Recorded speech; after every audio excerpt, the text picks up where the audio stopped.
The doctor's face went pale. His hands trembled as he lowered the ultrasound wand and cleared his throat. Then he looked at me, straight in the eye, and said, "Sir, I think you should step outside for a moment." That was the moment my entire world cracked open. I didn't know it yet, but within the next 5 minutes, I would discover a betrayal so deep that even now, retelling it makes my chest tighten. My name is Daniel. I'm 34 years old, a mechanical engineer, and for the past 5 years, I thought I had been living the dream life with my wife, Rachel. We met in college. She was this bright, charming woman who lit up every room she walked into. I wasn't the most confident man back then, but she chose me, and I thought that meant something. For years, we worked together as a team. She encouraged me while I took contract jobs overseas, and I provided for her while she stayed back home building her photography business. It wasn't always easy, but I believed we had trust, respect, and most of all, love. So when she told me she was pregnant, I was over the moon. I had just returned from a 6-month work project in Dubai. She welcomed me home with hugs, kisses, and the big news, "You're going to be a father." Those words nearly broke me with joy. I had tears in my eyes. We celebrated that night. I promised her and myself that I would do everything in my power to give our child the best life possible. But then, the cracks started to show. If you are enjoying this story, please let me know where you are watching from in the comments. Hit that like button and subscribe to follow my journey of betrayal and unexpected revenge. The first red flag came during our first prenatal appointment. I remember sitting beside Rachel in the waiting room, holding her hand. She kept looking nervous, glancing at her phone over and over. I joked, "What, is the baby texting you already?" She forced a laugh but didn't answer. When the nurse finally called us in and started asking routine questions, "When was your last cycle? How many weeks do you think you are?" Rachel's answers were hesitant, almost like she was making them up on the spot. I brushed it off as nerves, but the seed of doubt was planted. Later that evening, I brought it up gently. "Babe, why were you so unsure about your dates today?" She looked me dead in the eye and said, "I just don't keep track of those things. You worry too much." I wanted to believe her.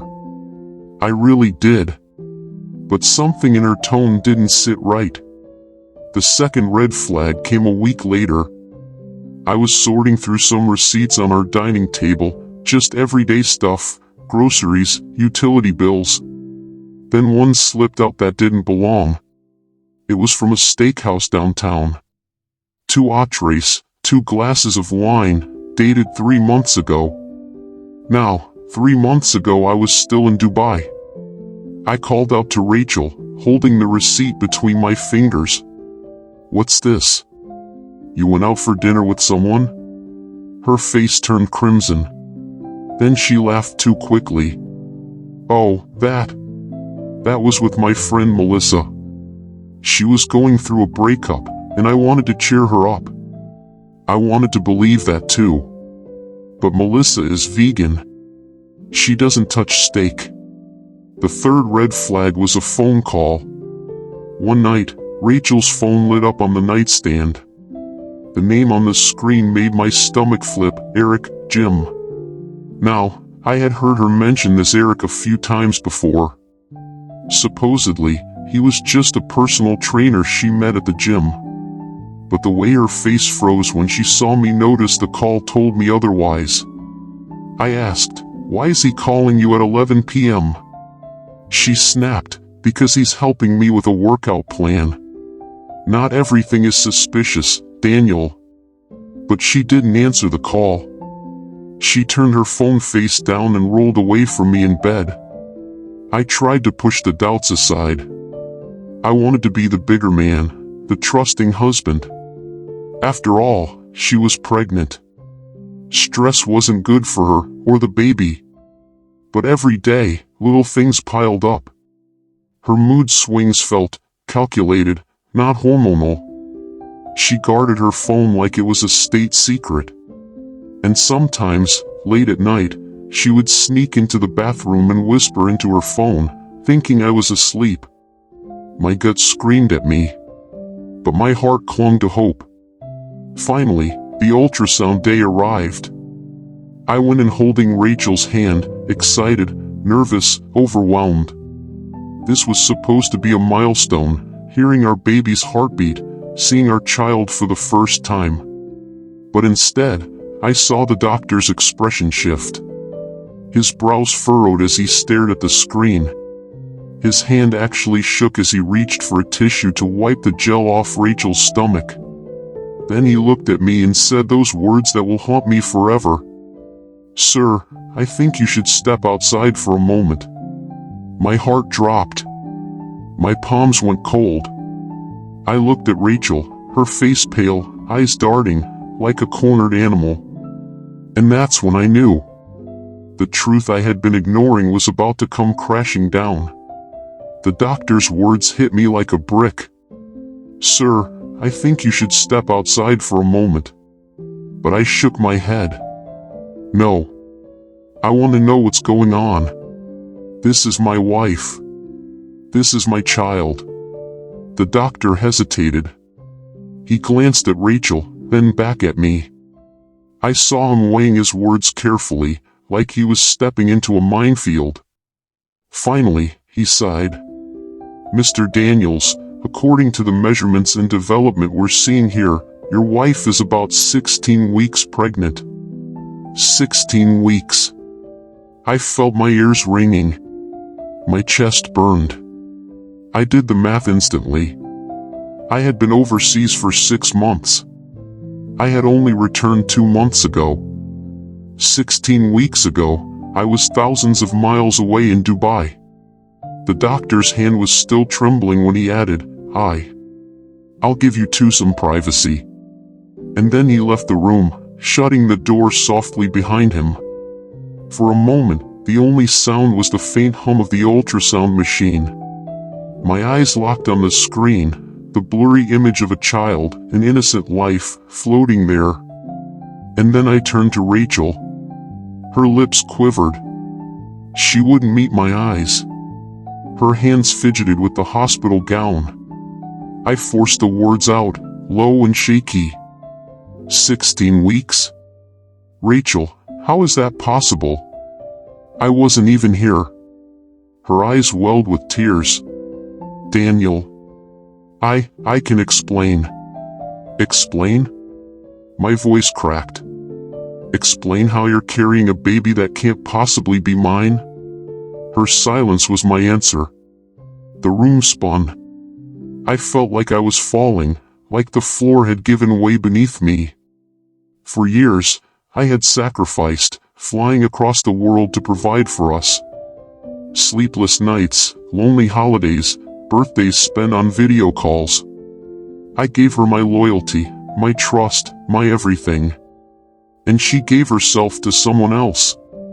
I pressed my palms into my eyes, trying to block out the truth, but it was burned into my mind. When I lowered my hands, I looked at her, not as my wife, but as a stranger sitting in front of me. I whispered, "Who is he?" Rachel's tears spilled. She finally broke. It was Eric. From the gym. It was a mistake, Daniel, I swear. I was lonely. You were gone so long, and... Stop. My voice cut through hers like a blade. Don't you dare blame this on me. Don't you dare. That night at home, the air was thick with silence. I couldn't look at her. Couldn't touch her. I sat on the couch with my hands clasped so tight my knuckles turned white. She tried to approach me. Daniel, please. We can get through this. You're still my husband. You're still... I laughed bitterly. Your husband? Rachel, you're carrying another man's child. Do you even hear yourself? Her face crumpled. She reached out, but I pulled away. The decision came to me slowly, like a storm brewing. I could have exploded. I could have thrown her out that very night. But something in me shifted. I thought about the sacrifices I'd made, the loyalty I'd shown. And I realized something: if I lost my temper now, she'd twist the story. She'd play the victim, make me look like the cruel one. No. If there was going to be justice, it had to come naturally. So I stayed calm. I stayed quiet. I let her believe that maybe, just maybe, I would forgive her. But behind the scenes, I began preparing. The first thing I did was contact a lawyer. I explained everything: the dates, the ultrasound, the confession. He told me to gather as much proof as I could. So I did. I kept the receipt from the steakhouse. I saved screenshots of the late-night calls from Eric, Jim. I even got a copy of the ultrasound report, signed by the doctor, confirming the gestational age. Piece by piece, I built my case. Meanwhile, Rachel kept trying to act normal. She cooked dinner. She texted me sweet emojis.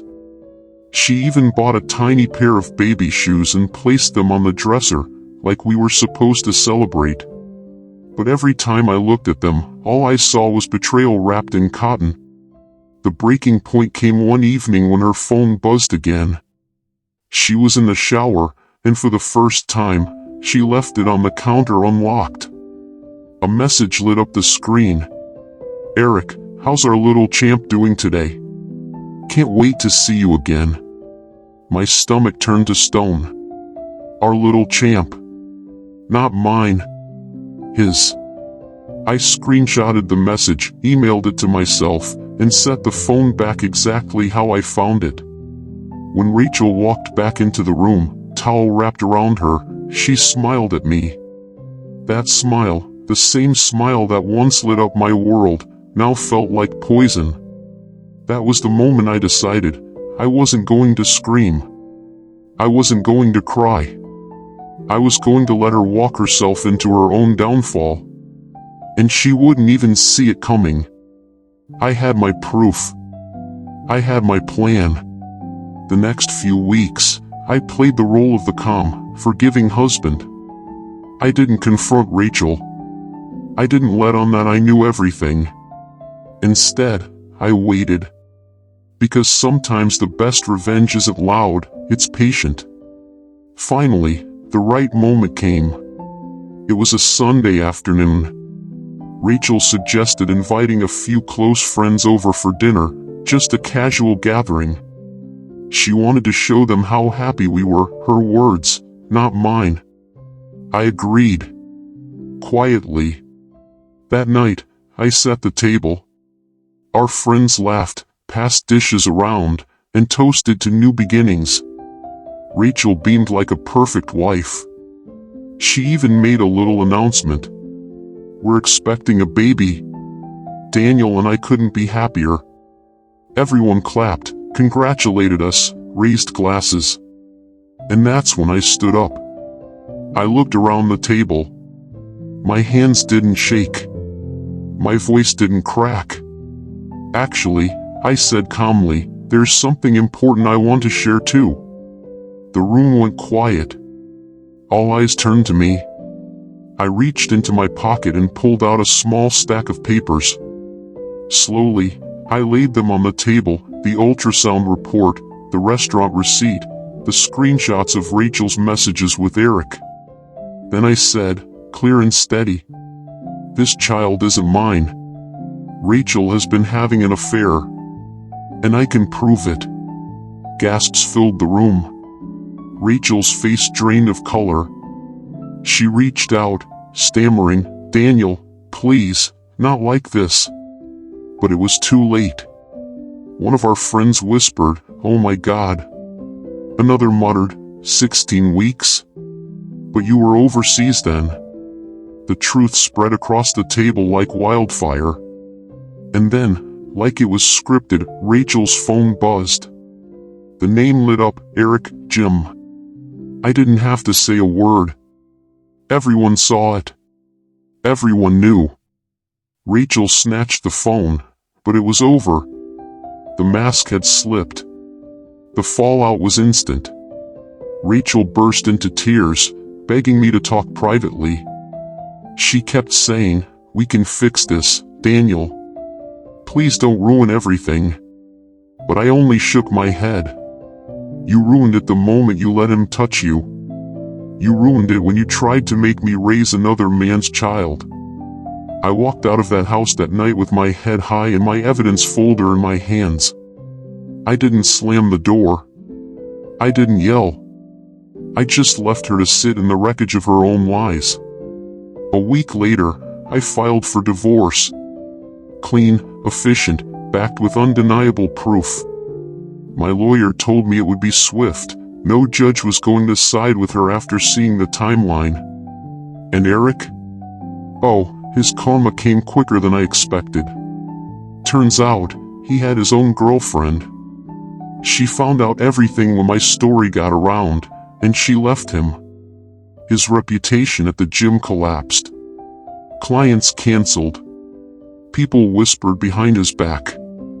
Rachel thought she had found comfort in his arms, but in the end, she lost both of us. As for me, it wasn't easy. Betrayal doesn't just cut, it lingers. Nights were heavy. My chest felt hollow. But slowly, day by day, I remembered who I was before Rachel's lies. I reconnected with old friends. I focused on my career. I poured energy into myself instead of someone who never valued it. And you know what? I started smiling again. I realized something powerful. Sometimes the greatest revenge isn't payback. It's peace. It's moving forward while they drown in the mess they made. Now, when I look back, I don't feel rage. I feel clarity. I learned the hardest way that trust is fragile, loyalty is priceless, and betrayal always carries its own punishment. So here's my message to anyone listening: don't let someone convince you to ignore your instincts. If the math doesn't add up, if the red flags keep piling, don't bury them. The truth always comes out, and when it does, let it set you free. And now I'll leave you with this question. Was I wrong for exposing Rachel in front of everyone that night? Or was it the only way to make sure the truth couldn't be twisted?